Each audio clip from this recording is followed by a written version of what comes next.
తిరుమల తిరుపతి దేవస్థానం నిధులను తిరుపతి కార్పొరేషన్లో టెండర్లకు కేటాయించడంపై హైకోర్టు అభ్యంతరం వ్యక్తం చేసింది.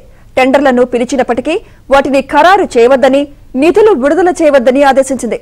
హైకోర్టులో జరిగిన విచారణలో టీటీడీ ప్రభుత్వానికి కౌంటర్ దాఖలు చేయాల్సిందిగా నోటీసులు జారీ చేసింది. కేసు విచారణ 2 వారాలకు వాయిదా వేసింది.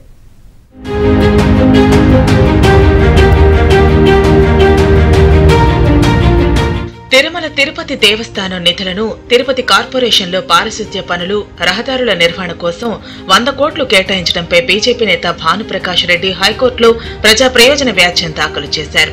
ఈ వ్యాజ్యం బుధవారం హైకోర్టులో విచారణకు వచ్చింది. భానుప్రకాష్ రెడ్డి వేసిన పిటిషన్పై న్యాయవాది యలమంజల బాలాజీ వాదనలు వినిపించారు. టీటీడీకి భక్తులు ఇచ్చిన డబ్బులను వేరే అవసరాలకు ఎలా ఉపయోగిస్తారని ప్రశ్నించారు. స్వామివారిపై భక్తితో ఆధ్యాత్మిక కార్యక్రమాలను నిర్వహించేందుకు భక్తులు కానుకలు ఇస్తారని, దేవాదాయ చట్టంలోని 111 సెక్షన్ ప్రకారం నిధులు మళ్లించడం చట్టవిరుద్ధమని వాదించారు.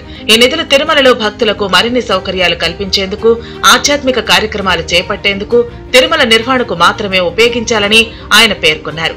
దేవాదాయ చట్టంలో కూడా ఈ అంశాలు ఉన్నాయని బాలాజీ వాదనలు వినిపించారు. తిరుపతి మున్సిపల్ కార్పొరేషన్ లో పారిశుద్ధ్యం, రహదారుల నిర్వహణకు 100 కోట్ల రూపాయల నిధులు కేటాయించడం, ఇందుకోసం 4 టెండర్లను కూడా పిలిచారని బాలాజీ హైకోర్టు ప్రధాన న్యాయమూర్తి ధర్మాసనానికి వివరించారు. గతంలో ఎప్పుడూ కూడా టీటీడీ నిధులను ఇలా మళ్లించలేదని వివరించారు. ఇప్పుడు నిధులను ఈ విధంగా మళ్లించడం చట్ట విరుద్ధమని వాదించారు.